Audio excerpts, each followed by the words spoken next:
නිදහස. ඇත්තටම ඔබ මේ මොහොතේ නිදහස භුක්ති විඳින්න සිටින අයෙක්ද? පොඩ්ඩක් හිතලා බලන්න. ඔබ ඇත්තටම නිදහස භුක්ති විඳිනවා නම් ඔබ වාසනාවන්තයෙක්. ඉතින් 74 වන නිදහස් දින සමරුම මේ මොහොතට යෙදී තිබෙන මේ දිනේදී අපි නිදහස ගැන බොහොම අර්ථාන්විතව කතා කරමු. එවෙනුවෙන් යාල් ටීවී මැදිරිය වෙතට මා සම්බන්ධ කරගත්තා බෞද්ධ කටයුතු කොමසාරිස් සංවර්ධන නිරංජන ජයකොඩි මහත්මයා. ඔබතුමන්ට ආයුබෝවන්. මේ නිදහස බොහොම අර්ථාන්විතව කතා කරන්නට මේ නිදහස පිළිබඳ යථාර්ථය අපේ ශ්‍රාවකයන්ට ප්‍රේක්ෂකයන්ට ගෙනහැර දක්වන්නට අපි සූදානම් මෙතන සිට. ඇත්තටම බෞද්ධ කටයුතු කොමසාරිස්තුමනි මේ නිදහස කියන වචනාර්ථය මෙහි සරල අර්ථය ගත්තොත් අපි කොහොමද මේ නිදහස පැහැදිලි කරගන්නේ? නිදහස කියන වචනයට අපි දිය හැකි අර්ථ දැක්විය මොකක්ද?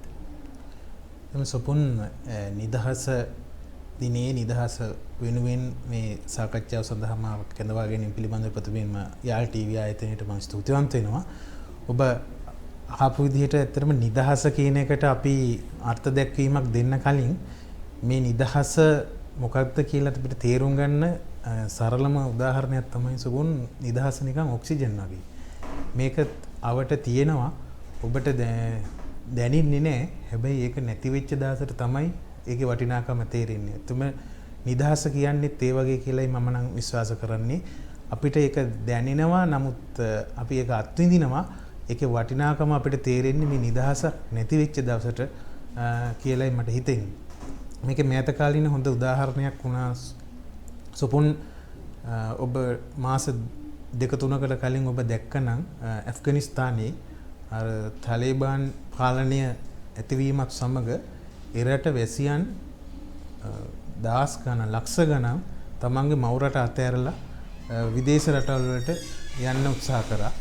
සමහරු තම ජීවිතේ පවා පරදුවට තිබිලා යන ගුවන් යානේ බඳේ ඉල්ලලා තමන්ගේ රට අතහැරලා යන්න ගියා. ඒ මොකද මම හිතන්නේ මිනිස්සු හෙව්වේ නිදහස. තමන්ගේ මව් රටේ අපි විශ්වාස කරන නිදහස මව් රටේ නැති වෙයි කියලා හිතලා ඔවුන් මේ මව් රට අතහැරලා වෙනත් විදේශ රටවලට ගියා. ඒ අර්ථයෙන් තමයි නිදහස කියන එක අපි තේරුම් ගන්න ඕනේ. නිදහස ඇවිල්ලා නිදහසේ වචනාර්ථය බැලුවත් මිනිස්සෙක් වශයෙන් ජීවත් වීමට ඇති නිදහස සාක්ෂාත් කරන ස්ථානය තමයි නිදහස් පරිසරය කියලා හිතන්නේ. ඇත්තෙන්ම මේකේ මූලික දේශපාලන වශයෙන් යම් වචන තියෙනවා. ඒ පිළිබඳ දේශපාලන විද්‍යාවේ අර්ථ දැක්වීම් තියෙනවා. උදාහරණයක් වශයෙන් ස්වාධිපත්‍ය කියලා තියෙනවා. ඊළඟට භෞමික අඛණ්ඩතාවය කියලා තියෙනවා. මේවේ දේශපාලන කෝණයෙන් ගත්තත් ස්වාධිපත්‍ය කියන්නේ ඇත්ත මේ අදහස මුලින් මතුවලා තියෙන පංච ජාතික ජීන් ගෝඩයන් කියන දේශපාලන අර්ථ දැක්වීම් අනුව තම ජනතාව කෙරෙහි නීති සම්පාදනය කිරීමේ ඇති උත්තරීතර බලය තමයි ස්වාධිපත්‍ය කියන්නේ. මේක ඕනෑම රටක ඒ ජනතාව කෙරෙහි ස්වාධිපත්‍ය පිහිටනවා කියන්නේ ඒ රට පාලනය කරන ඇත්තන්ට ඒ සඳහා තියෙන නීතිමය බලතල. මේක අත්හැල නොහැකි දෙයක්. ඒ වගේම වෙනත් ආකාරයකට බැහැර කර නොහැකි. මේක තමයි ස්වාධිපත්‍ය කියලා කියන්නේ. එතකොට මේ නිදහස අපිට ස්වාධිපත්‍යයේ ඒ වගේම නිදහස ගැන අදහස මතුවෙන්නේ අවුරුදු 2500 ගානක් ඉතිහාසයේ තිබ්බ අපේ ස්වාධිපත්‍යය නැති වෙච්ච තැන තමයි 1815. එතෙක් කල අපේ රාජානුක්‍රමයේ අපේ ශ්‍රී ලංකා රටවැසියා කෙරෙහි නීතිය ඒ වගේම සම්ප්‍රදාය බලපවත්වා ගැනීමට අපේ රජයට ශ්‍රී ලාංකික රජයට ඒ වගේම රජුරුවන්ට තිබ්බ නීතිමය තත්ත්වය 1815 දී උඩරට ගිවිසුමත් එක්ක අහිමි වෙනවා. අන්න එදායින් සිට තමයි මේ නිදහස කියන වචනය අපිට දැනුනේ. ඒ සඳහා තමයි අපේ මුතුන් මිත්තෝ ඊට පස්සේ නිදහස් අරගල දෙකක් සහ ඒ වගේම වෙනත් දේශපාලන උපක්‍රම මගින් මේ නිදහස නැවත අපිට නැති වෙච්ච මේ ස්වාධිපත්‍ය අපේ භෞමික අඛණ්ඩතාවය ඒ වගේම නිදහස ස්වෛරීත්වය අපේ ජනතාව වෙනුවෙන් ලබා ගැනීමේ ඒ 74 වෙනි සංවත්සරය තමයි මෙවර සුබුන් අපි ඇත්තටම සමරන්නේ. බ්‍රිතාන්‍යයන්ගේ නිදහස් වීම අපිට එක්තරා විදිහකට වාසි සහගත වුණා. තවත් විදිහකට අවාසතාවකට වුණා කියලාත් අපිට කියන්න පුළුවන්. ඇතමුන් විවිධ මත පළ කරනවා. දැන් බෞද්ධ කටයුතු කොමසාරිස්තුමනි මේ බ්‍රිතාන්‍යයන්ගේ නිදහස් වීම පිළිබඳ මේ ඉතිහාසය නිදහසට අදාළ ඉතිහාසය පිළිබඳ අපි කෙටි පැහැදිලි කිරීමකට දැන්නෙමු. ඔව් අපි මං ඉස්සෙල්ලා කිව්වා වගේ රාජාණ්ඩු ක්‍රමයකට පුරුදු වෙලා තිබ්බ මේ ශ්‍රී ලංකේ ජනතාව 1505 දී මේ අධිරාජ්‍යවාදී ව්‍යාප්තියත් සමග යුරෝපයේ අධිරාජ්‍යවාදී අවශ්‍යතාවයන් වෙනුවෙන් පෘතුගීසින් ලන්දේසින් සහ බ්‍රිතාන්‍යයන් විවිධ රටවල් කෙරේ අප්‍රිකාව සහ ආසියානු මහද්වීප කෙරෙහි ඇතිවෙමින් ආවා. එහි ප්‍රතිඵලයක් විදිහට තමයි 1505 අපේ මුහුදුබඩ ප්‍රදේශ පෘතුගීසීන්ට නතු වෙන්නේ. ඉන් පසුව 1600 ගණන් වලදී ලන්දේසීන්ටත් 1796 දී බ්‍රිතාන්‍ය ජාතිකයනුත් අපේ මුහුදුබඩ ප්‍රදේශවලට ළඟා වෙනවා. නමුත් නිදහස අපේ ස්වාධීපත්වය කියන එක මුහුදුබඩ ප්‍රදේශ ඒ වගේම තෝරාගත් ප්‍රදේශවල එහෙම විදේශ ජාතිකයන්ට නතු වුණාට අපේ කන්ද උඩරට රාජ්‍ය තවමත් අපේ රජ කෙනෙක් යටතේ පැවතුණා. නමුත් 1815 දී මෙම රාජාණ්ඩු ක්‍රමයේ බිඳ වැටිලා සම්පූර්ණයෙන්ම ශ්‍රී ලංකාව දිවයිනක් වශයෙන් බ්‍රිතාන්‍යයේ මහරජුට නීත්‍යානුකූලව යටත් වෙනවා. අන්න එතෙන් සිට තමයි අපේ නිදහස වසර 517ක අධික ආසන්න කාලයක් නිදහස අහිමි වුණා කියලා අපි කියන්නේ. ඇත්තෙන්ම 1815 ඉඳන් වසර 137කට ආසන්න කාලයක් අපි පූර්ණ වශයෙන් මුළු දිවයින වශයෙන්ම අපි නිදහස අහිමි වුණා. එතෙන් සිට අපේ නිදහස වෙනුවෙන් අපේ දේශීය නායකයන් ඒ වගේම උඩරට රදලයන් ඒ වගේම අනිකුත් සීලුම ජාතීන් එකතු වෙලා අනරවත අරගලයක යෙදුණා. අපි බොහෝ විට කියනවා මේ නිදහස ඉන්දියාව හෝ වෙනත් අප්‍රිකානු රටවල් වල වගේ නෙමෙයි අපිට මේ නොමිලේ සුද්දා දීලා ගියා බන්දේසියක තිබිලා කියලා. නමුත් ඉතිහාසයේ සලකලා බලද්දී සුකුන් මට හිතෙන්නේ එහෙම සෑල්ලුවෙන් දීලා ගිය නිදහසක් නෙවෙයි අපි දිනාගත්ත නිදහසක් ශ්‍රී ලාංකිකයෝ වශයෙන් තියෙන්නේ. උදාහරණයක් වශයෙන් 1815 පසු අවුරුදු 3ක් ඇතුළත අපේ නායකයන්ට තේරුණා අපි මේ ගිවිසුම්ගත වෙලා අපිව මේ බුද්ධ ආගම ආරක්ෂා කරනවා ඒ වගේම නීති රීති පවත්වාගෙන යනවා විහාර දේවාල ගම් ආරක්ෂා කරගන්නවා ඒ වගේම සාධාරණ පාලන ක්‍රමයක් ඇති කරනවා කියලා උඩරට ගිවිසුමින් එකඟ වුණාට අවුරුදු 3ක් යද්දී ගිවිසුම් කඩ වෙනවා. ඒ අනුව තමයි ඊට පස්සේ අපේ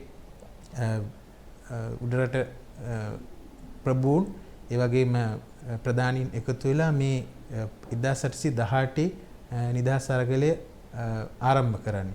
එහිදී විශේෂයෙන් ඇහැලේපොළ ඒ වගේම මොනරවිල කැප්පෙටිපොළ බූටාවේ රටේරාල වැනි ප්‍රාදේශීය නායකයන් සමග එකතු වෙලා 1818 නිදහස් අරගලයේ ප්‍රථම නිදහස් අරගලය ආරම්භ කරනවා. සමහරු මේ 18 කැරැල්ල කියලා කියනවා. එතන කැරැල්ල කියන්නේ අපේ රජයකට විරුද්ධව වෙනත් බාහිර පිරිසක් විසින් කරන සන්නද්ධ අරගලයක්. එතකොට අපේ විරුවන් සටන් කළේ ශ්‍රී ලංකාවේ නිදහස වෙනුවෙන්. ඉතින් 1818 අපි අඳුන්වන්න ඕනේ නිවැරදිව බැලුවොත් ඒක නිදහස් අරගලේ පළවෙනි වෙඩිමුරේක. නමුත් හැමදාම වෙනවා වගේ අපිට නිදහස නැති වුණු ආකාරයට 1818 මේ කැරලි නායක නිදහස් අරගලේ නායකයන්ගේ තියෙන මතිමතාන්තර ඒ වගේම අසමගිය නිසා 1818 නිදහස් අරගලය අපි අසාර්ථක වෙනවා. ඉන්පසු අවුරුදු 30ක පමණ කාලයක් ඒ වගේ බ්‍රිතාන්‍ය පාලන ක්‍රමයේ යටතේ ශ්‍රී ලාංකික ජාතිය ගෙවිගෙන යනවා. නමුත් ඒ වෙද්දී ටොරන්ටන් ආණ්ඩුකාරවරයා යටතේ දැඩි බදු ප්‍රතිපත්තියක් අනුගමනය කළා. තා ක්‍රූර වදහිංසා කරලා රටේ ජනතාවට වෙච්ච අසාධාරණකම් වෙනුවෙන් 1848 අපි නැවතවරක් අපේ නායකයෝ එකමුතු වෙලා ගොංගාලිය ගොඩ බණ්ඩ ඒ වගේම කුඩාපොළ හාමුදුරුවෝ ඊළඟට වීර පුරන්නප්පු වැනි වීරයන් සමග එකතු වෙලා 1848 නැවතවරක් අපි නිදහස් අරගලයේ දෙවැනි වෙඩිමුරේ පත්තු කරනවා. නමුත් ඒ අවස්ථාවේදීත් අපේ තිබ්බ දුර්වලතා එකමුතුකම නායකත්වයේ පිළිබඳ තියෙන ගැටලු නිසා විශේෂයෙන් අපි රජ විදිහට දොරේසාමි කියලා පත් කරගත්ත පුද්ගලයා ගැනම තිබ්බ විවිධ වූ කටකතා නිසා 1848 නිදහස් අරගලයත් අසාර්ථක වෙනවා. නමුත් ඒ හැම එකදීම අපි දිනාගත්ත දෙයක් තියෙනවා. ඒ ටොරින්ටන් සාමිවරයා නැවත බ්‍රිතාන්‍යයට කැඳවනවා. ඒ අරංගිය ප්‍රතිපත්තිය අසාධාරණ නිසා. ඒ වගේම නැවතවරක් ආගම සහ බුද්ධ ආගම සහ අනිකුත් ජාතීන් කෙරෙහි සාධාරණව බලලා ඒ සඳහා ඒ සංවර්ධනය කර ගැනීමට බ්‍රිතාන්‍ය රජය අවධානය යොමු කරනවා. ඇත්තටම 1848න් පස්සේ සමහරු හිතන් ඉන්නවා ඊට පස්සේ 1948 වෙනකම් මේ 100 වසක වගේ කාලයක් අපි ඔහේ නිකන් හිටියා කියලා.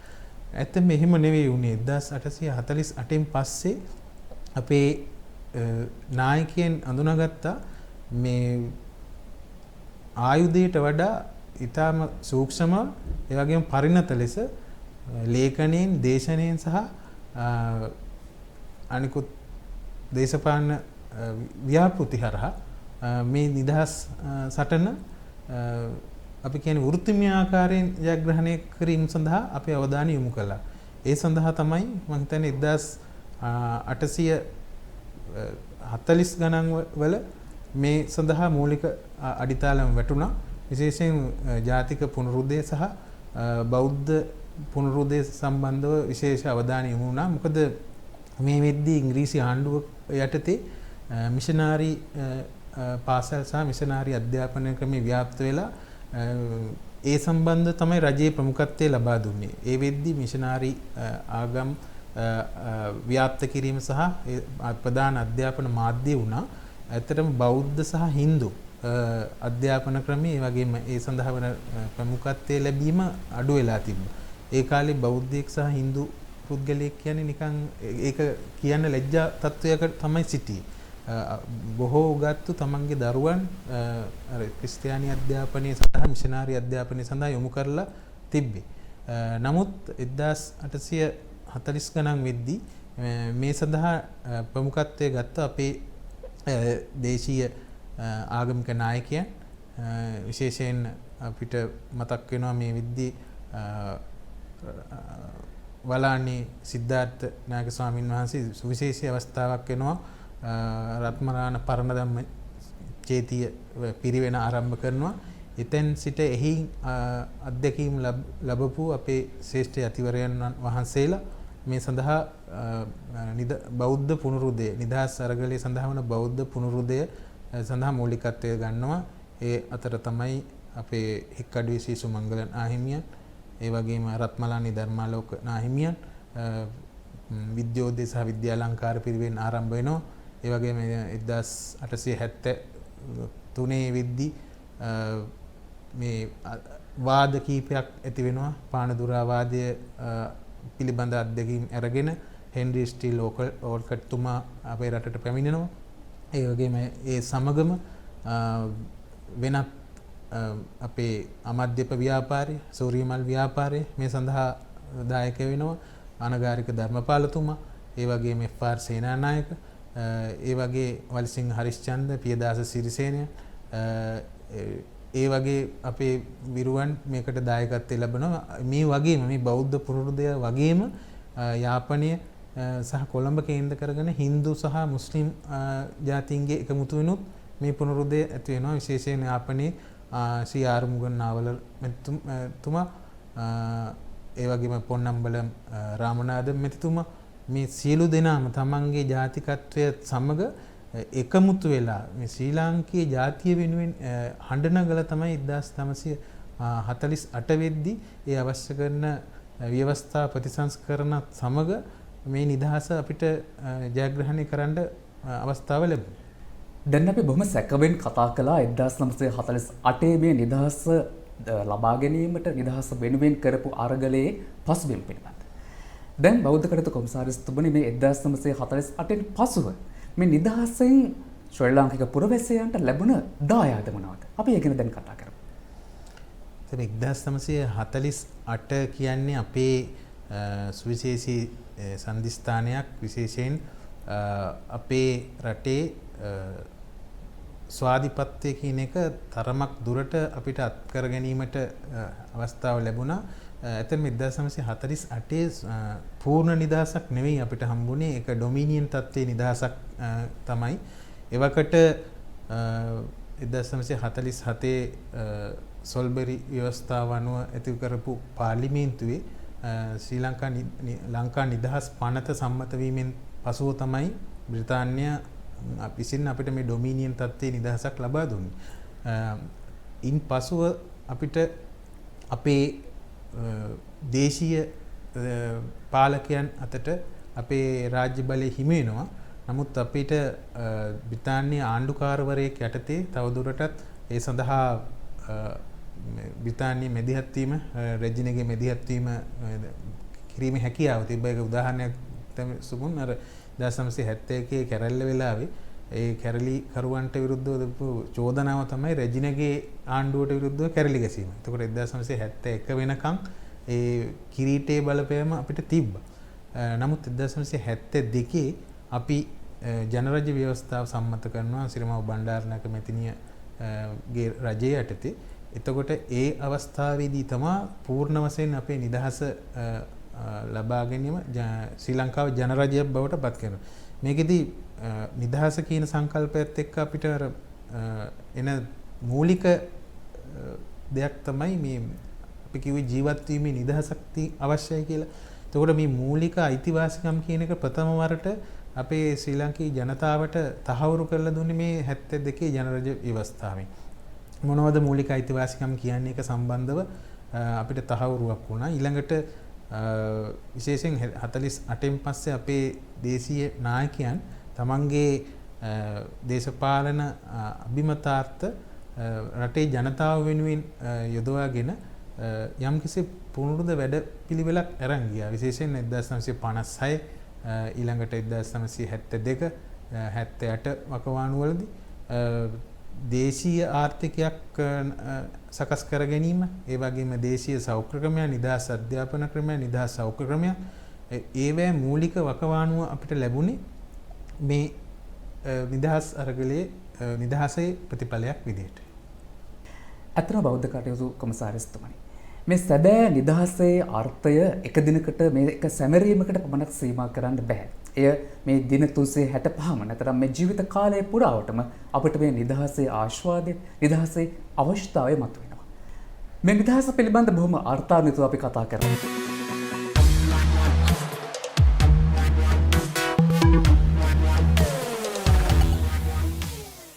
හොඳයි, අපි මේ විරාමයෙන් අනතුරුව මේ නිදහස පිළිබඳ බොහොම අර්ථාන්විතව කතා කරන්නට අප යලිත් මේ සාකච්ඡාව සමග සම්බන්ධ වෙනවා. ඉතින් බෞද්ධ කටයුතු කොමසාරිස් සංවර්ධන නිරංජ ජයකොඩි මහත්මයා තමයි අපිත් එක්ක එකතු වෙලා ඉන්නේ මේ නිදහස ගැන කතා කරන්න.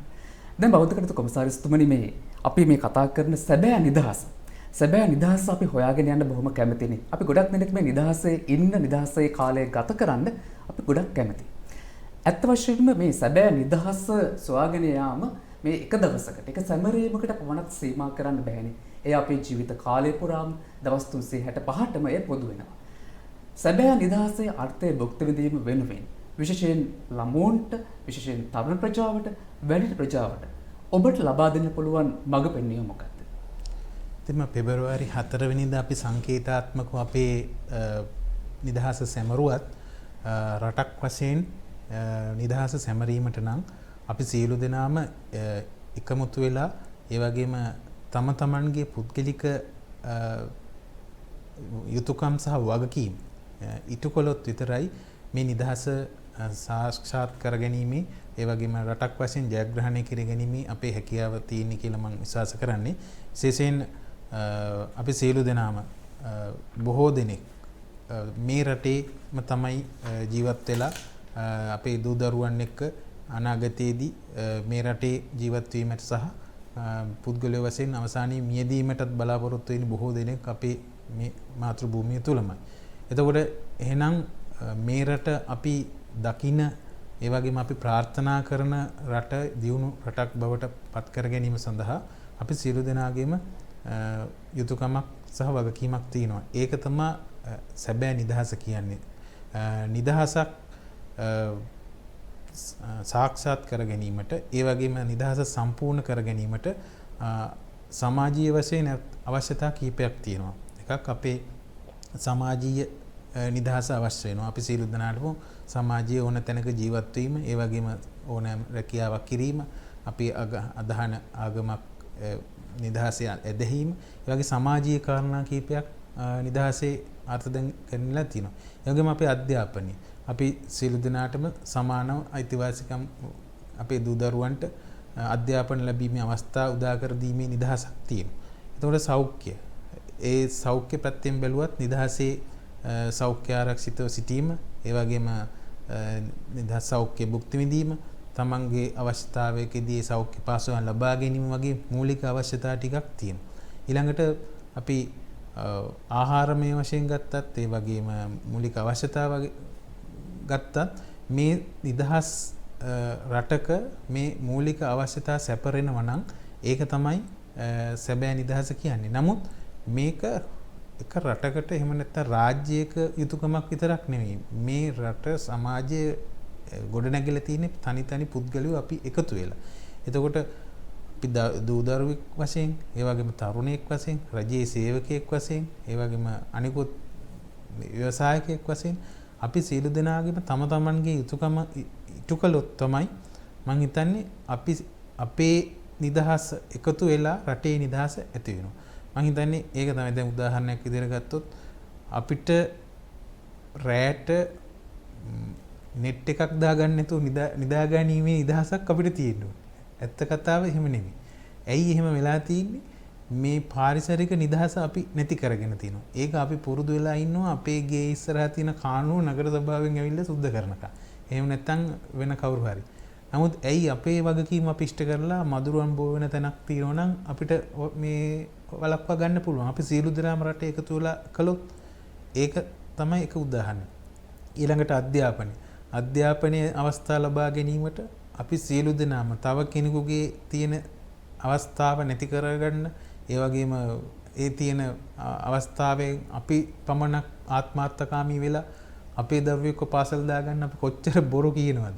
ඒ වගේම අපි ගොඩක් දරුවන්ටත් උගන්වනවා. නමුත් අධ්‍යාපනයේ අවස්ථා සැමට සමානව තියෙනවා නම්, ඒ නිදහස තියෙනවා නම් මෙහෙම තරගයක් ඇති වෙන්නේ නැහැ. ඉතින් ඒ නිසා අන්න ඒ වගේ අපේ මූලික අවශ්‍යතා කෙරෙහි රජයේ බලාපොරොත්තු වෙන ඉලක්ක සහ අවස්ථා සාධනය කර ගැනීමට පුද්ගලිකව තමන්ගේ යුතුයකම් රටට ඉටු කර ගැනීම අවශ්‍යයි. උදාහරණයකට අපි රජයේ සේවකයෙක් විදිහට ඒ රජයේ නිලධාරියාට, රජයේ සේවකයාට තමන්ට පැවරෙන රාජකාරිය තමන්ට ලබන වැටුපටත් වඩා සේවයක් ඉටු කරගන්න පුළුවන් නම් මම හිතන්නේ ඒක තමයි රටක් වශයෙන් අපි ලබන තාම ලොකු ජයග්‍රහණයක්. අපි 1948 නිදහස ලබා ගද්දී අපි ජපානයේ ළඟට තිබ්බ ආසියාවේ හොඳම රට.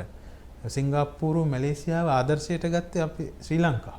නමුත් අද තියෙන තත්ත්වය අනුව බලද්දී ඇයි එහෙම වුණේ කියන එක ගැටලුවක්. ඉතින් නිදහස සොයාගෙන යෑමේදී හුතෙක් ඒක රාජ්‍යයකට එහෙම නැත්නම් වෙනත් පුද්ගලයෙකුට පමණක් ලඝු වෙච්ච දෙයක් නෙමෙයි. ඒක අපි සියලු දෙනාගේම සාමූහික ප්‍රයත්නයක්. එතකොට තමයි මේ නිදහස සැබෑ නිදහස බවට පත් වෙන්නේ. අපේ ස්වයං විනය, ඒ වගේම අධ්‍යාපනය, අපේ හැසිරීම, ඒ වගේම නීතිගරුක බව, මේ සියලු ටික එකතු වුණාම තමයි නිදහස් රාජ්‍යයක් වෙන්නේ. එහෙම නැත්නම් ඒ නිදහස් රාජ්‍යය අපිට වෙන කවුරුවත් අපිට උදා කරලා දෙන්නේ නැහැ. ඒක අපිම උදා කරගත්තොත් තමයි සැබෑ නිදහසක් අපිට භුක්ති විඳින්න පුළුවන් වෙන්නේ. සැබෑ නිදහසේ ප්‍රීතිය මොනතරම්නම් අගනේද? අපිට ඒ වචන වලින් විස්තර කරන්න බෑ. එය අපිට යම් සීමාවක් දාලා විස්තර කරන්න බෑ මේ නිදහසේ අගය. දැන් බවතක කොමසාරිස්තුමනි මේ සැබෑ නිදහස ගැන කතා කරාට පසුව මේ නිදහස් දිනය වෙනුවෙන් විශේෂ අවස්ථාවන්, විශේෂ වැඩසටහන් රට පුරා ක්‍රියාත්මක වෙනවා. ඔබේ දැනුවත් වීම අනුව, ඔබේ කියවීම අනුව මොන වගේ වැඩසටහනක්ද, මොන වගේ වැඩපිළිවෙළක්ද මේ නිදහස් දින සැමරුම වෙනුවෙන් ක්‍රියාත්මක කෙරෙන්නේ? ඔව්, නිදහස් දිනය අර්ථවත් කරගනිමින්, ඒ වගේම ඒ සඳහා ප්‍රමුඛත්වය ලබා දෙමින් පෙබරවාරි මාසයේ මූලික කරගෙන විවිධ වැඩසටහන් ක්‍රියාත්මක වෙනවා. රජයේ මගින් සහ පුද්ගලික ආයතන මගින්. ඒ වගේම රටක් වශයෙන් සීළු දෙනාම ඒ නිදහස් සැමරීමේ වැඩසටහන සමග ඒකාබද්ධ වෙනවා. විශේෂයෙන් අපි බෞද්ධ කටයුතු දෙපාර්තමේන්තුව වශයෙන් නිදහස් දිනයේ නිමිත්තෙන් වාර්ෂිකව පවත්වනු ලබනවා සර්වරාත්‍රික පිරිත් පින්කමක් නිදහස් චතුරස්‍රී. ඒ වගේම ඊට නිදහස් දින පෙබරවාරි 4 වෙනිදා සර්වාගමික වතාවක් යටතේ බෞද්ධ ආගමික වතාවත් අපි යම් විහාරස්ථානයක් කේන්ද්‍ර කරගෙන ඒ සඳහා ඒ බෞද්ධ ආගමික වතාවත් ඉටු කරනවා. ඊට අමතර වෙනත් අපේ රජයේ දෙපාර්තමේන්තු සහ ආයතන අමාත්‍යාංශ එකතු වෙලා මේ නිදහසේ සැබෑ අර්ථ ගැන්වෙන විවිධ වැඩසටහන් ක්‍රියාත්මක උදාහරණයක් වශයෙන් බන්ධනාගාර දෙපාර්තමේන්තුව මේ සුළු වැරදි ඒ වගේම මේ දඩ මුදල ගෙවා ගන්න බැරුව ඉන්න මේ මිනිස්සු සිරගත වෙලා ඉන්නවනම් ඔවුන් සඳහා තෝරාගත් පරිදි සමා උපදානය කිරීමේ වැඩසටහන සිරකරුවන් නිදහස් කිරීමේ වැඩසටහන් පැවැත්වෙනවා. ඒ වගේම මේ නිදහස වෙනුවෙන් මේ පරිසර සුරක්ෂිතතාවය වෙනුවෙන් විශේෂ රුක් රෝපණ වැඩසටහන් විශාල ප්‍රමාණයක් දියත් වෙනවා. ඒ වගේම විවිධ සංවර්ධන වැඩසටහන් ක්‍රියාත්මක වෙනවා විවිධ ආයතන එකතු වෙලා. ඒ වගේම පාසල් මට්ටමින් අපේ දූ දරුවන්ට මේ සම්බන්ධව නිදහසේ සැබෑ අරුත කියා දෙන අදහස ඇති කර ගැනීම සඳහා සියලුම සිංහල දෙමළ මුස්ලිම් මේ සියලු දෙනාගේම එකමුතුවෙන් විවිධ අන්තර් ආගමික අන්තර් සහජීවන වැඩසටහන් ඒ වගේම ක්‍රියාකාරකම් විවිධ වැඩමුළු මේ නිදහස වෙනුවෙන් අධ්‍යාපන දෙපාර්තමේන්තුව සහ අනිකුත් පළාත් සභා එකතු වෙලා වැඩසටහන් ක්‍රියාත්මක වෙනවා. විශේෂයෙන් ත්‍රිවිධ හමුදාව එකතු වෙලා ඒ වගේම සිවිල් ආරක්ෂක බලකාය සහ අධ්‍යාපන දෙපාර්තමේන්තුව නිදහස උළෙල වර්ණවත් කර ගැනීම සඳහා පෙබරවාරි 4 වෙනිදා තිබෙන නිදහස් උළෙල අපේ අභිමානයේ ලෝකට කියාපාන නිදහස් උළෙල වර්ණවත් කර ගැනීම සඳහා ආරක්ෂක අංශවල සහයෝගය ඇතිව ඒක පවත්වනවා. මේකට සමගාමීව ප්‍රාදේශීය මට්ටමිනුත් යාපනයේ සිට ගාල්ල දක්වා විවිධ ආකාරයේ ප්‍රාදේශීය නිදහස් උත්සව ගණනාවක් සංවිධානය වෙනවා. ඒ නිදහස පිළිබඳ අපි කතා කරන මේ වැඩසටහනේදී සහෝදරත්වයේ නාලිකාව යාල් ටීවී අපි මේ නිදහස වඩාත් අර්ථවත් කරන්නට මේ නිදහස බොහොම ප්‍රායෝගිකව ක්‍රියාත්මක කරන්නට උත්සාහ දරන නාලිකාවක්. අතන බෞද්ධ කටයුතු කොමසාරිස්තුමනි මේ සහෝදරත්වය කියන එක සහෝදරත්වය තමයි සමස්ත ජනතාව නැත්නම් සමස්ත සමාජයක දියුණුව රඳා පවතින්නේ. අපි ජාතින් වශයෙන් වෙන් නොවි එකට ක්‍රියා කළොත් තමයි අපේ රටක් වශයෙන් සමාජයක් වශයෙන් දියුණු වෙන්නට හැකියාව ලැබෙන්නේ. ජාතින් වශයෙන් වෙන් නොවේ කටයුතු කිරීමේ අවශ්‍යතාව පිළිබඳ ඔබතුමන් මොන විදිහට අපිට විග්‍රහ කරන්නේ? ඒක සුපුන් අපේ හොඳම උදාහරණය තමයි අපේ නිදහස් සටන 1948 ලබා ගැනීමේදී බ්‍රිතාන්‍ය අධිරාජ්‍යවාදීන්ට විරුද්ධව අපේ සියලුම ජාතීන් එකතු වෙලා තමයි මේ සටන ජයග්‍රහණය කළේ. ඒකේ හොඳම උදාහරණය තමයි එවකට පාලන බලය ලබා ගැනීමේ මූලික සංවිධානය වෙච්ච ලංකා ජාතික සංගමය. මෙහි මූලිකත්වයේ මුල්ම සභාපතිවරයා වෙන්නේ පොන්නම්බලම් අරුණාචලම් මැතිතුමා. එතකොට අනෙක් සියලුම සිංහල මුස්ලිම් දෙමළ නායකයෝ ඒ වෙලාවේ නායකත්වයේ තියාගත්තේ පොන්නම්බලම් අරුණාචලම් මැතිතුමා. එතකොට ඒවකට තිබ්බේ නැහැ එහෙම ජාතිවාදී සහ වෙනත් ජාතික ප්‍රශ්න. අපි සියලු දෙනාම එකම අරමුණක් උනේ රටේ මේ නිදහස. එතකොට ඒ වෙච්ච ආරම්භය මේ දක්වා අපිට රැගෙන එන්න වුණා නම් මම හිතන්නේ අද වෙද්දී අපි අර කියන ජපානයේ සිංගප්පූරු වගේ මට්ටමට අපි අද කතා කරන් තිබ්බා. නමුත් අවසනාවකට අපේට නිදහස ලබා දෙනවත් සමගම සුදු අධිරාජ්‍යවාදීන් යම් යම් අපිට නොදැනී යම් යම් බීජයන් පැල කළා ගියා මේ පොළවේ අපේ නායකයෝ අතර. එතකොට ඒකම සමහර අවස්ථාවලදී හේතුවක් වුණා අපේ නිදහස සංවර්ධනය නිදහසින් පසු මේ සංවර්ධනය යම් කිසි මට්ටමක අඩාල වෙන්න. නමුත් මේ වෙද්දී සෑම අවස්ථාවකදී මේ අවස්ථාව අපේ සමගිය ජාතික සමගිය ඒ කියන එක අපි අවධාරණය කරනවා. එතකොට දැන් වෙද්දී අපි අඳුනාගෙන තියෙනවා මේ කිසිදු වාර්ගික ආගමික ભેදයකින් තොරව අපි සියලු දෙනා එකමුතු වෙලා ගියොත් විතරයි මේ රට නිදහස් සංවාදිත රටක් බවට පත් කර ගැනීමට හැකියාව ලැබෙන්නේ. විශේෂයෙන් අපි සෑම අවස්ථාවකදීම එකිනෙකා කෙරෙහි ගෞරවයෙන් මනුස්සත්වයේ නාමයෙන් මේ සෑම දෙයකටම යටින් දෙවන මේ මනුෂ්‍යත්වයේ නාමයෙන් අපි සියලු දෙනා මේකබද්ධ වෙලා මේ අරමුණු කරා ගියොත් මම හිතන්නේ ඒක තමයි අපේ නිදහසේ සැබෑ අරුත අපිට භුක්ති විඳීමට අවස්ථාව ලැබෙයි.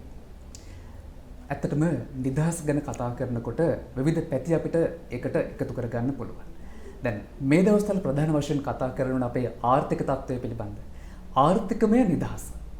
අපිට නිදහසේ ජීවත් වෙන්න නම් මේ ආර්ථිකමය නිදහස බොහොම පූර්ණ කාලයක බොහොම පූර්ණ විදිහට ලැබෙන්නට ඕනේ. මෙන්න මේ ප්‍රශ්නය තරමක් විවේචනාත්මක වෙන්නට පුළුවන්. ඇත්තටම බෞද්ධ කටයුතු කොමසාරිස්තුමනි අපි ආර්ථික වශයෙන් ශක්තිමත් වීම තුලින් තමයි මේ නිදහස බොහොම කාලාන්තරයක් පුරා පවත්වාගෙන යන්න පුළුවන් වෙන සැබෑ නිදහස. මේ සැබෑ නිදහස සහ මේ ආර්ථිකය අතර තියෙන සම්බන්ධය. මේ සම්බන්ධය පවත්වාගෙන යන්නට ක්‍රමවත් කරන්නට මොන වගේ සැලසුම්ද මොන වගේ පූර්වපායන්ද අපි පුද්ගලිකව පෞර සංස්ථාවක් වශයෙන් සමාජයක් වශයෙන් මේ අවස්ථාවේදී ගන්නට ඕනේ. ඔසො මේකේ හොඳම උදාහරණය අපි අර කතාවට කියනවා චීනයේ හදපු ජාතික ජජය ඉන්දියානු වාහනය ගහගෙන යන එක තමයි අද නිදහස් දිනේ වැඩිපුරම දකින්නේ කියන එක. ඒකෙන් අපි දකින ඛේදවාචකයේ තමයි මේ ජාතික ආර්ථිකයක් ඒ වගේම ජාතික නිෂ්පාදනයක් අපිට නිදහසෙන් පසු තහවුරු කර ගැනීමට හැකියාව නොමැතිවීමේ ගැටලුව තමයි අද මේ මොහොතේ අපි මුහුණ පාන ඒ ආර්ථික තත්වයටත් මම හිතන්නේ මුහුණ පාලා තියෙන්නේ. ඔබ කිව්ව විදිහට ඇත්තටම ජාතික ආර්ථිකයක් නංවා සිටීමට ඒ වගේම නගා සිටවීමට ජාතික ආර්ථික ප්‍රතිපත්තික අවශ්‍යතාවය දා සිට අවධාරණය කළා තියෙනවා. ඒ සඳහා විවිධ බලයටපත් වූ රජයන් විවිධ අවස්ථාවලදී ඒ සඳහා ක්‍රියාත්මක වෙලා තියෙනවා. නමුත් කුමන හෝ කරුණක් නිසා අපි සෑම අවස්ථාවකදීම මේ රජයක් එහෙම නැත්නම් අමාත්‍යංශයක් වෙනස් වෙච්ච ගමන් ආය ඊළඟ රජය හෝ එහෙම නැත්නම් ඊළඟ අමාත්‍යවරයා තමන්ගේ අර ජාතික වැඩපිළිවෙලට වඩා තමන්ගේ නව වැඩපිළිවෙලක් හඳුන්වා දීමට යනවා. ඒකෙදී අහපව මුල ඉඳන් පටන් ගන්නවා. අපි කවදාවත් ඉලක්කයක බොහෝ දුර ගිහිල්ලා අවසාන ටික වෙද්දී ආය වෙනස්කමක් වුණොත් ආය මුල ඉඳන් පටන් ගන්නවා. අපි A සිට Z දක්වා යද්දී P Q R S W යනවා. ආය මොකක් හරි වෙනසක් වෙච්ච ගමන් ආය A ඉඳන් පටන් ගන්නවා. අර ජයග්‍රහණය ලබා ගැනීමට තිබ්බ ඉතාම පොඩි දුරක් අපිට අහිමි වෙනවා. ඉතින් ඒ නිසා මම හිතන්නේ මේ ජාතික ආර්ථික තත්ත්වයක් අපිට ළඟා කරගන්න පුළුවන් නම් මම හිතන්නේ එතකොට තමයි අපේ ආර්ථික ස්වාධීනත්වය උදා කර ගැනීමට හැකියාව ලැබෙන්නේ. ඒක ආර්ථික සමෘද්ධිය ඇති කර ගැනීමත් සමගම තමයි රටක ස්වෛරීත්වය ස්වාධිපත්‍ය කියන එක කිසිම වෙනත් රටක් ළඟ අපි ඒ සඳහා මේ ගැති වෙන්න ඒ වගේ මේ සඳහා වලට කොන්දේසි වලට යටත් වීමට අවශ්‍යතාවයක් වෙන්නේ නැහැ. අපේ ජාතික ආර්ථික තත්ත්වය නංවාලීමට පුළුවන්. ඉතින් මේ සඳහා රාජ්‍ය වශයෙන් මැදිහත් වීමේ අවශ්‍යතාවයකුත් තියෙනවා. විශේෂයෙන් දේශීය නිෂ්පාදකයා, දේශීය කර්මාන්තකරුවා නගා සිටවීමට ඔවුන්ට අවශ්‍ය කරන බදු සහන ලබා දීම, ඒ වගේම ඒ ඔවුන්ගේ අපනයන දිරිමත් කර ගැනීමේ වැඩසටහන්, ඒ සඳහා විවිධ වැඩසටහන් රජයන් මගින් අරගන්නවා. ඒ වගේම මේ ව්‍යවසායකයන් ඇති කර ගැනීම මගින් අපිට විදේශ විනිමය ළඟා කර ගැනීම සහ තවත් විශාල පිරිසකට අවශ්‍ය කරන ඒ ආර්ථික ශක්තිය ලබා ගැනීම තමයි මම හිතන්නේ අපිට නිදහස සාක්ෂාත් කර ගැනීමට වඩාත් උදව් උපකාර වෙන්නේ. විශේෂයෙන් අපිට බොහෝ පුද්ගලික වශයෙන් ගත්තත් අපි පුද්ගලිකව ආර්ථික හැකියාවක් නොමැති වුනහම තමයි අපේ පුද්ගලික වශයෙන් අපි අසාර්ථක වෙනවා. ඉතින් රටක් වශයෙන් උත් අපේ ජාතික ආර්ථිකය ශක්තිමත් කරගත්තොත් එවිට අපිට මේ ගෝලීකරණය ඇතුලේ ශක්තිමත් රාජ්‍යයක් විදිහට නගා සිටවීමට හැකියාව ලැබෙනවා. මේක ඇත්තටම ආර්ථික ප්‍රතිපත්තිය අනුව වෙනස් වෙනවා සමහර අවස්ථාවලදී. නමුත් අප වගේම විවෘත ආර්ථිකය ඒ වගේම මිශ්‍ර ආර්ථිකය අනුගමනය කරපු බොහෝ රටවල් මේ ආර්ථික මොඩලය ඔස්සේ ඉදිරියට ගොස් තියෙනවා. එහෙනම් අපිත් මොනවා හෝ ගැටලුවක් නිසා මේ ජාතික ආර්ථිකය ශක්තිමත් කර ගැනීම වැඩසටහනක් ක්‍රියාත්මක වෙනවා නම් එමගින් මේ ජාත්‍යන්තර වෙළඳපොළ ජයග්‍රහණය කර ගැනීමත් අපිට අවස්ථාව උදා කර ගැනීමෙන් මේ නිදහස සාක්ෂාත් කර ගැනීම හැකියාව ලැබෙනවා. අපි 74 වන නිදහස් දින සැමරුම වෙනුවෙන් ඔබට ඉදිරිපත් කරන විශේෂ සාකච්ඡාව තුළයි මේ එකතු වෙලා ඉන්නේ. බෞද්ධ කටයුතු කොමසාරිස් සංවර්ධන නිරංජ ජයකොඩි මහත්මයා සමගයි අපි මේ සාකච්ඡාව ඔබට ඉදිරිපත් කරන්නේ. අපි පුංචි විරාමයක් ගන්න වෙලාවෙන් පසු අපි තවත් මේ වෙනත් කොටසක් ගැන කතා කරමු.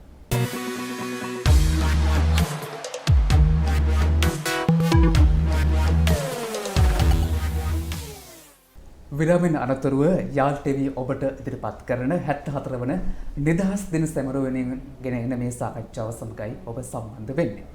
අපි මේ විරාම කිහිපයකට කලින් කතා කළා මේ නිදහස කොහොමද භුක්ති විඳින්නේ? නිදහසේ සැබෑ අයිතීන් ගැන කතා කළා. ඒ වගේම මේ සඳහා පසුබිම් වුණු කාරණා නිදහස මොන විදිහටද ළඟා කරගත්තේ කියන දේවල් ගැන අපි සැකවෙන් කතා කළා. දැන් අපි තවත් පැත්තකට එනවා. ඒ තමයි පසුගිය වර්ෂ දෙකේදීම අපිට මේ කොවිඩ් අර්බුදය නිසා කොවිඩ් වසංගත තත්ත්වය නිසා නිදහස වගේ ප්‍රධාන උත්සවයන් සමරන්න සිද්ධ වුණේ යම් යම් සීමා රාවු වලට යටත්ව. අදටත් ඒ තත්ත්වයේ විදිහට අපිට පවත්වාගෙන යන්න සිද්ධ වෙනවා අප සමගියම ආරක්ෂාව සහතික කිරීම උදෙසා. ඇත්තට අපිට ලොකු පාඩම් ප්‍රමාණයක් මේ කොවිඩ් අර්බුදය මැද අපි ඉගෙන ගත්තා. දැන් බෞද්ධ කටයුතු කොමසාරිස්තුමනි මෙන්න මේ පාඩම් තුලින් අපේ ජීවිතය විනයවත් කරගන්නට අපි ගන්න ඕන ක්‍රියාමාර්ග පුද්ගලික වගේම විශේෂයෙන් ප්‍රායෝගිකව ගන්න පුළුවන් ක්‍රියාමාර්ග ගැන ඔබේ දැනුවත් කිරීම කොහොමද? තෙම කොවිඩ් තත්ත්වය රටක් වශයෙන් විතර නෙවෙයි ගෝලීය වශයෙන් උත් ඊටාම හොඳ පාඩම් කීපයක් අපිට උගන්වපු අවස්ථාවක් කියලා අපි විශ්වාස කරන්නේ. විශේෂයෙන් මේ ඕනෑම දෙයකට ඕනෑම වෙලාවක දෙයක් කිරීමට අවස්ථාව තියෙනවා කියලා නිදහස අපරිමිතව භුක්ති විඳපු රටකට ලෝකයකට මේ නිදහස කියන එක ඉතාම වගකීමෙන් භුක්ති විඳින්න ඕනි කියන එක පණිවිඩය මේ කොවිඩ් වසංගතය අපිට කියලා දුන්නා. ඒ මොකද මේ වසංගතේ අපි දැන් වෙනත් අවස්ථාවක නම් අපි තනියෙන් ආරක්ෂා වෙලා ඒකෙන් බේරෙන්න පුළුවන්.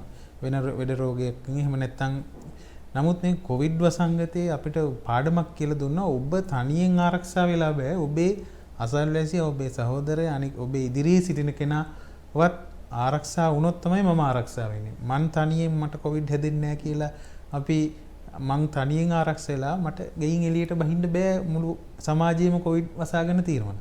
අපි සාමූහිකව මේ ගොඩ විය යුතුයි කියන පණිවිඩය තමයි කොවිඩ් වසංගතය අපිට ලබා දුන්නා. අපි සියලු දෙනාම අපේ සමූහයේ එක්කෙනෙක් හරි කොවිඩ් ආසාදිතයෙක් හිටියොත් අනික 100ක් ආරක්ෂා වුණත් වැඩක් නැහැ. තව තප්පර කීපයකින් අර සමූහයේම කොවිඩ් ආසාදිතය වෙන්න පුළුවන්.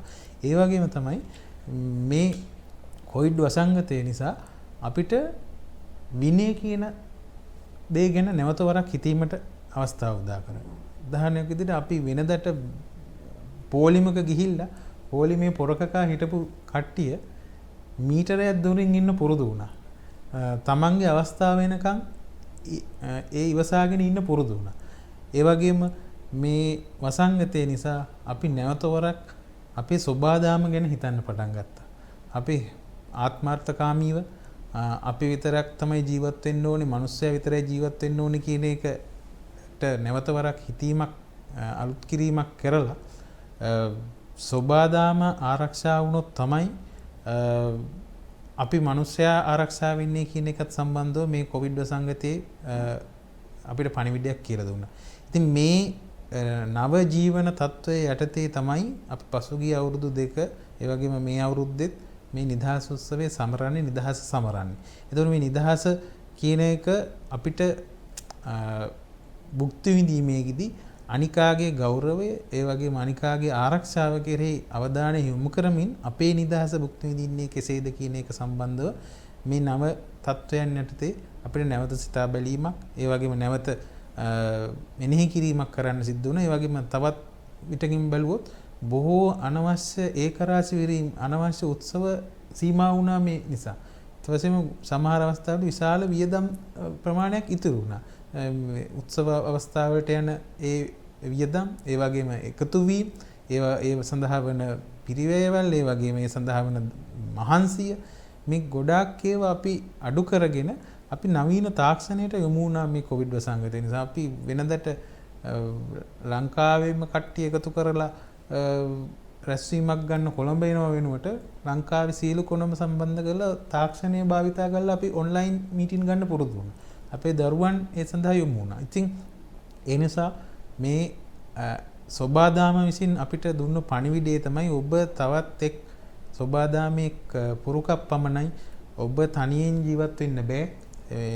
ඔබ නැතුව වුණත් අපිට මිහිතලයේ පැවැත්ම පවත්වාගෙන යාමට පුළුවන්. නමුත් අපේ යුතුකම අපි සොබාදාම සමග ගැළපෙන විදිහට ජීවත් වෙනවද කියන එක සිතා බැලීමට නැවත වරක් සිතා බැලීමට තමයි මම හිතන්නේ මේක කොවිඩ් වසංගතය අපිට උදා කරලා දුන්නේ. ඔව්.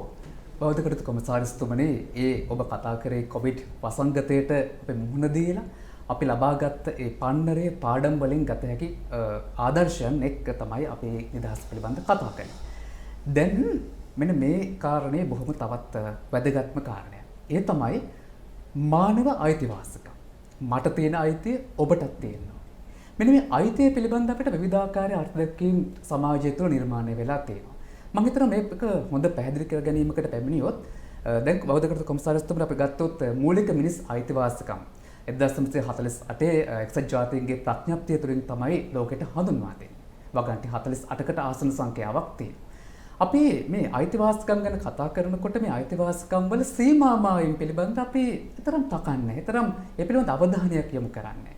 මම කැමතියි ඔබතුමාගෙන් මෙන්න මේ කාරණේ විමසන්න. අපි උදාහරණයක් එක්කම කතා කරොත් මම හිතනවා ඒක වටිනවා බලන ඔබටත් මේ හොඳට පැහැදිලිව තේරුම් යාවි. යම් අයිතිවාසිකමක ඒ භුක්ති විඳීම සඳහා මොන වගේ සීමා මායින්ද අපිට ගොනු කරගන්න නැත්නම් ලකුණු කරගන්න පුළුවන් වෙන්නේ. මොකද අපි සීමා මායින් දන්නේ නැතුව ඒවා භුක්ති විඳින්න ගිහිල්ලා සමහර විට ගැටුම් ඇති කරගන්නවා. නීතිමය පැතිවලට යමු වෙන්න සිද්ධ වෙනවා. මෙන්න මේ කාරණේ අපි දැන් පැහැදිලි කරගනිමු. මේ මූලික අයිතිවාසිකම් කියන එක අපේ දේශපාලන විද්‍යාව වශයෙන් ගත්තොත් යම්කිසි රටක ව්‍යවස්ථාව මගින් ඒ රටේ පුරවැසියාට තහවුරු කරලා තියෙන අයිතිවාසිකම් තමයි අපි මූලික අයිතිවාසිකම් විදිහට සලකන්නේ. මේක ඔබ කිව්ව විදිහට 1948 විශ්ව මානව අයිතිවාසිකම් ප්‍රකාශනය හා සමග ඉන් පසුව තමයි මේ රජයේ ව්‍යවස්ථාවට ඒ රටවල මේක ඇතුල් වුණේ. එතකොට අපෙත් ප්‍රථම වතාවට 1972 ජනරජ ව්‍යවස්ථාවේ මූලික අයිතිවාසිකම් විදිහට අඳුනාගත්ත අයිතිවාසිකම් කීපයක් ඒක ව්‍යවස්ථාවට ඇතුල් වුණා මේ මූලික අයිතිවාසිකම් කියලා. නමුත් 1978 දෙවන ජනරජ ව්‍යවස්ථාවෙන් මේ මූලික අයිතිවාසිකම් මොනවද, ඒවා භුක්ති විඳීමේ සීමා මොනවද සහ යම්කිසි අවස්ථාවක මේ මූලික අයිතිවාසිකම් කඩවීමක් සිද්ධ වුණොත් රජයේ විධායක හෝ පරිපාලන ක්‍රියාවක් නිසා පුරවැසියාට ඒ සඳහා මොනවද ගන්න පුළුවන් ක්‍රියාමාර්ග අධිකරණයට ව්‍යවස්ථා 126 සඳහන් වෙලා තියෙනවා. ශ්‍රේෂ්ඨාධිකරණයේ වෙන තමන්ගේ අයිතිවාසිකම් වෙනුවෙන් ඒ සඳහා අවශ්‍ය ක්‍රියාමාර්ග ගන්න. ඉතින් මේ මූලික අයිතිවාසිකම් අපේ ව්‍යවස්ථාවෙන් තහවුරු කරලා දුන්නට මේක ඇත්තටම ව්‍යවස්ථාවේ 3 වෙනි පරිච්ඡේදයේ 10 වෙනි ව්‍යවස්ථාවේ සිට 14 වෙනි ව්‍යවස්ථාව දක්වා මූලික අයිතිවාසිකම් සඳහන් කරලා තියෙනවා. වද තමා කැමති ආගමක් ඇදහිීමේ නිදහස, ජීවත් ඒ වගේම ඕනෑම තැනක ගමන් බිමන් කිරීමේ නිදහස, වද හිංසාවලට පැමිණීමේ නිදහස සහ විශේෂයෙන් 14 වෙනි ව්‍යවස්ථාවේ සඳහන් වෙලා තියෙනවා මේ ප්‍රකාශනයේ සමාගමේ රැස්වීමේ නිදහස. නමුත් ඒ එක්කම 15 වෙනි ව්‍යවස්ථාවේ පැහැදිලිව සඳහන් කරලා තියෙනවා මේ නිදහස, මූලික නිදහස භුක්ති විඳින්න ඕන සීමාවන් මොනවද කියන්නේ. ඒක තමන්ට වචන තිබ්බ ඵලයට, තමන්ට අදහස් තිබ්බ ඵලයට සහ දැන් වර්තමානයේ නම් ඩේටා තිබ්බ ඵලයට, තමන්ගේ ඩේටා තිබ්බ ඵලයට හිතිච්ච දේවල් Facebook එකේ සමාජ මාධ්‍යවල කියන්න බෑ. ඒ මොකද අපි උදාහරණයකට කියන්නේ ඔබගේ හැරමිට්ට වැනීමේ සීමාව අනිකාගේ නහය අසලින් අවසන් විය යුතුයි. ඒක එයාගේ නහය වැදුනොත් ඊට පස්සේ එතන ඉඳන් ගැටුමක් වෙනවා. ඒ නිසා තමයි 14 වෙනි අවස්ථාවේ සඳහන් වෙලා තියෙන ප්‍රකාශන සහ සමාගම රැස්වීමේ නිදහස 15 වෙනි අවස්ථාවේ පැහැදිලිව දක්වලා තිනවා අපි භුක්ති විඳින්න ඕන තවත් ආගමකට ඒ වගේම ජන වර්ගයකට හානියක් නොවන විදිහට. ඒ වගේම ජාතික ආරක්ෂාවට ගැටලුවක් නොවන විදිහට. ඒ වගේම තවත් පුද්ගලයෙකුගේ ජීවිතයට ගරු කරමින්. ඒ නිසා තමයි මේ මූලික අයිතිවාසිකම නිදහස තිබ්බ පළියට පාවිච්චි කිරීම නොවේ අපේ වගකීමක් තියෙනවා මේ නිදහස වගකීමෙන් යුක්තව භුක්ති විඳීම. ඒ නිසා තමයි පහුගිය දවස්වල ඔබ දකින්න ඇති මේ සමාජ මාධ්‍යාලාවල මේ වැරදියට ෆොටෝ එකක් ෂෙයා වුණා ජීවිතයෙන් තරුණයෝ මේ වන්දි කිව්වා. ඒ වගේම බොහෝ ගැටලු මතුවෙනවා. ඉතින් මේ අපේ නිදහස භුක්ති විඳින්න තරම් හැදියාවක් ඒ වගේම විනයක් නැති මේ අවස්ථාවක අපි නිදහස ගැන අපි මේ අද කතා කරේ. නමුත් පුද්ගල බද්ධව ලොකු වගකීමක් තියෙනවා මේ නිදහස භුක්ති විඳීමේදී. ඒ නිසා තමයි මේ මූලික අයිතිවාසිකම් ව්‍යවස්ථාවෙන් තහවුරු කළත් ඒක ක්‍රියාත්මක කිරීම සහ භුක්ති විඳීම ඊටාම වගකීමෙන් ඉටු කරන්න ඕන දෙයක්. ඔව්. නිදහසට අර්ථකථනයක්. අපි මේ ගත කරන මොහොතේදීත් අපේ නිදහස උල්ලංඝනය වුණොත් මේ නිදහස පිළිබඳ ප්‍රශ්නයක් ඇති වුණොත් අපිට සිත් තැවුලක් නැත්නම් අපිට යම් පසුබෑමකට ලක් වෙන්න පුළුවන්. මොකද අපි ඒ තරමටම නිදහසට ආදරය කරන, නිදහසට ගෞරවය කරන, නිදහසට කැමති ජාතියක්, කැමති පිරිසක්. අපි විතරක් නෙමෙයි මේ සතාසේ පස් සියලු දෙනා. දැන් බෞද්ධ කටයුතු කොමසාරිස්තුමනි මේ නිදහස පිළිබඳ අලුත් දැක්මක්, අලුත් ආකල්පයකින් ඒ දෙස දකින්නට පුළුවන් වීමත් පුරුද්දක් විදිහට පවත්වාගෙන යාමත් ඇත්තටම දියුණු වන ජාතික ලක්ෂණයක්. ඔබ මේ වගකීතු නිලධාරියෙක් වශයෙන් මේ පිළිබඳ රාජතාන්ත්‍රිකව කටයුතු කරන නිලධාරියෙක් වශයෙන් මෙන්න මේ නිදහස ස්ථාපිත කරගනිමින් අපේ පුද්ගලිකව අපි ලබන මේ නිදහසට අපි අර පෙර පරිදිනිකන් සාමාන්‍ය නිදහස නෙමෙයි මෙහි තිබෙන යථාර්ථයත් එක්ක ගැබ් වෙච්ච නිදහස සදාකාලිකව දීර්ඝකාලීනව භුක්ති විඳීම සඳහා තරුණයන්ට ළමුන්ට ඒ වගේම විශේෂයෙන් වැඩිහිටි ප්‍රජාවට ලබා දෙන්න පුළුවන් මඟ පෙන්වීම පණිවිඩය මොකද්ද අවසන් වශයෙන්? තෙම නිදහසේ සැබෑ අරුත ගැන සාකච්ඡා කරද්දී අපිට හොඳම උදාහරණය තමයි අපේ ජාතික ධජය. අපි සියලු දෙනාම නිදහස් දවසට එහෙම නැත්නම් නිදහස් සතියේට මේ ජාතික කොඩිය ඔසවනවා. නමුත් එහි සැබෑ අරුත දැනගෙනද කියන එක ගැටලුවක්. ජාතික කොඩියේ සංකේතවත්ව තියෙන සැබෑ අරුත තේරුම් ගත්තනම් ඇත්තටම රටක් වශයෙන් මේ ආකාරයේ ගැටලු ඒ වගේම ප්‍රශ්න මතුවෙන්නේ නැහැ. එහෙනම් මේ අපි උදාහරණයක් විදිහට ගත්තොත් ඒ සිංහයාගේ කඩුවෙන් පිළිඹු වෙන්නේ ස්වාධිපත්‍යය. මම ඉස්සෙල්ලා කිව්ව විදිහට ස්වාධිපත්‍යය තමයි අපේ රටේ නීතිය සහ ඒ වගේම නීතිය සම්පාදනය කර ගැනීම සඳහා පරමාධිපත්‍ය ජනතාව සතු බලය. එතකොට ඒ වගේම සිංහයාගේ කෙහෙරැලි තුනක් තියෙනවා. මේක බෞද්ධ දර්ශනය පදනම් වෙච්ච සීල සමාධි ප්‍රඥා කියන ත්‍රිවිධ පුණ්‍ය ක්‍රියා. එතකොට මේක හරියට ක්‍රියාත්මක වෙන සමාජයක අපරාධයක් සිද්ධ වෙන්න විදිහක් නැහැ. ඒ වගේම සිංහයාගේ වලිගේ තියෙනවා රැලි 4ක්. ඒකෙන් චතුරාර්ය සත්‍ය. ඒ කියන්නේ අපි හැම වෙලෙම ආගම දහමට ලැබි ඒ වගේම චතුරාර්ය සත්‍ය පිළිබඳ අවධානය යොමු කරමින් ජීවත් වෙන ජාතිය. ඒ වගේම කෙහෙරැල්ල, වලිගේ සහ කඩුව මේ තුනම එක සමානව තියෙන්නේ. ඒකෙන් පිළිඹු වෙන්නේ සීළු දෙනාටම නීතිය සමානයි. අර අපි කිව්ව මූලික ව්‍යවස්ථාවේ සඳහන් වෙන නීති සැමට සමාන නීතිය කියන එක තමයි මේකෙන් පිළිඹු වෙන්නේ. එතකොට අවට තියෙන කොන් හතර තියෙන බෝපත් හතර මේ සතර බ්‍රහ්ම විහරණ.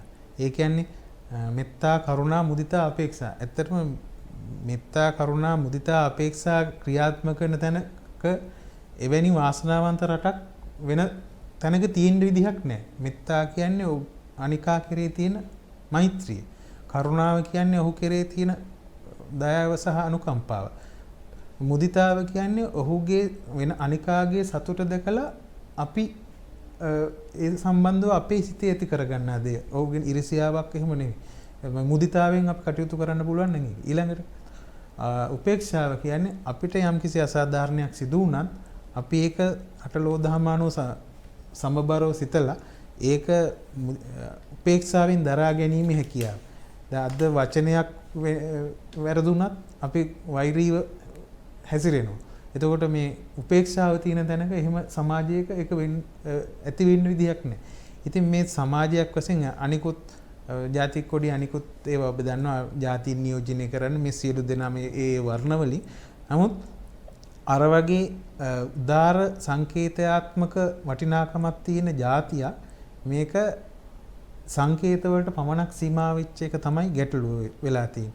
ඒක සමහර විට මේ දක්වා අපි පාලන කිරීමේදී ඇති වෙච්ච ගැටලු වෙන්න පුළුවන්. සමහර විට අධිරාජ්‍යවාදීන් අපේ පාලක පැලැන්තියට මේක පාලනේ බාර දීලා යද්දී ඔවුන් හිතාමතා පැල කරපු බීජ වෙන්න පුළුවන්.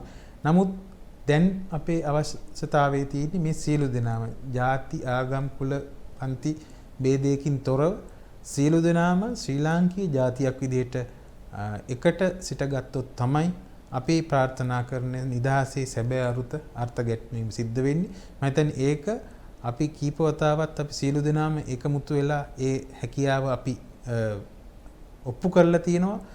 විවිධ ජාතීන් එකතු වෙලා මේ ජාතික සමගියෙන් එකතු වෙච්ච තැනක තමයි සැබෑ නිදහස අර්ථ ගැන්වෙන්නේ. ඒ වගේම රටක සංවර්ධනය. ඔබ උදාහරණයක් විදිහට පසුගිය කාලේ තිබ්බ යුද අවස්ථාවේ තිබ්බ යාපනයේ සහ අද තියෙන යාපනයේ ගිහින් බැලුවහම සාමයකාමී පරිසරයක තියෙන රටක දියුණුව අපිට අඳුනා ගැනීමට පුළුවන්. ඒ නිසා නිදහස කියන එක ඇත්තෙන්ම ඒ රටවල් වලට ඒ ඔවුන්ගේ සම්ප්‍රදායන් සහ විශ්වාස අනුව වෙනස් වෙනවා. අපිට කොහෙවත් තියෙන මොඩලයක් ගැලපෙන්නේ නැහැ. අපිට අඳුනා ගැනීමට හැකියාව තියෙන අපේම මොඩලයක්. අපි සියලු දෙනා මොකද ඒ අයගේ තියෙන චාරිත්‍ර වාරිත්‍ර විදි ඇදහිම් සමග එකමුතු වෙලා අපි සියලු දෙනාම අපේ ක්‍රමයේ ශ්‍රී ලාංකික නිදහස් මොඩලයක් ක්‍රියාත්මක කරගත්ත දවසට මම හිතන්නේ අපි තා වාසනාවන්ත රටක් වෙයි. දැනටත් ඒ සඳහා මූලික අඩිතාලම් ධර්මින් යනවා. විශේෂයෙන් නව තරුණ ප්‍රජාව. බොහෝ තරුණ ප්‍රජාව ඇත්තටම මේ වෙද්දි එහෙම වාද බේද නැතුව පසුගිය අපේ පැරණි සමාජිකයන්ගේ තිබ්බ අදහස් නැතුව සියලු දෙනාම ඉතාම නවීන තාක්ෂණයක එකතු වෙලා ඉතා පොඩි වෙලාවකින් අපි සියලු දෙනාම ඒකාබද්ධ වෙන සමාජයක් තියෙන්නේ. එතකොට කිසිම දෙයක් සංගවන්න ඒ වගේම මේ ඒ අවස්ථාව නැහැ මේ තොරතුරු තාක්ෂණ යුගයේ. ඉතින් මේ තොරතුරු තාක්ෂණ යුගයත් එක්ක මේ තරුණ ප්‍රජාව අතේ ලොකු වගකීමක් තියෙනවා. ඔබ තමයි රටේ අනාගතය වෙන්නේ. ඔබ තමයි අනාගත පාලනය බාරගන්නේ. ඔබ තමයි අනාගතේ සමාජයේ වගකීම් බාරගන්නේ. එතකොට තරුණයෝ විදිහට මේ නව ශ්‍රී ලංකාවක් නිදහස් ශ්‍රී ලංකාවක් නිදහස අර්ථ ගැන්වෙන ශ්‍රී ලංකාවක් බවට ඇති කර ගැනීමේ මූලිකම වගකීම ඒ වගේම හැකියාව තියෙන්නේ තරුණ ඔබට. 74 වන නිදහස් දින සැමරුම වෙනුවෙන් යාල් TV සහෝදරත්වයේ නාලිකාව ඔබට ඉදිරිපත් කරපු මේ සම්මුඛ සාකච්ඡාව මෙතකින් නිමව දකිනවා. ඒ වෙනුවෙන් අපගේ ගෞරවනීය ආරාධනයෙන් අප මැදිරියට සම්බන්ධ වුණ බෞද්ධ කටයුතු කොමසාරිස් සංවර්ධන නිරංජ ජයකොඩි මහතාට අප ස්තුති පුද කරන ඔබතුමන්ට ආයුබෝවන්. ඉතින් සහෝදර හිතවතුනි, අපේ ජාතිය මීට වඩා එහාට ගෙනියන්න පුළුවන් නම් ඒ සංවර්ධනයේ මූලික ඉලක්ක වෙතට යන්න පුළුවන් නම් නිදහසෙන් යුතු ජාතියක් නිදහසෙන් යුතු සංවර්ධිත ජාතියක් බවට පත් කරගන්නට අපට පුළුවන් නම් අපි මේ සමස්ත සහෝදරත්වයත් එක්ක එකතු වෙන්න ඕනේ. ඉතින් ඒ ගැන හොඳ සිතුවිල්ලක් ඔබේ හිතට ගන්න කියන ආරාධනය සමගින් අපි ඔබෙන් සමගන්නවා. ඔබ සැමට සුබ දවසක්.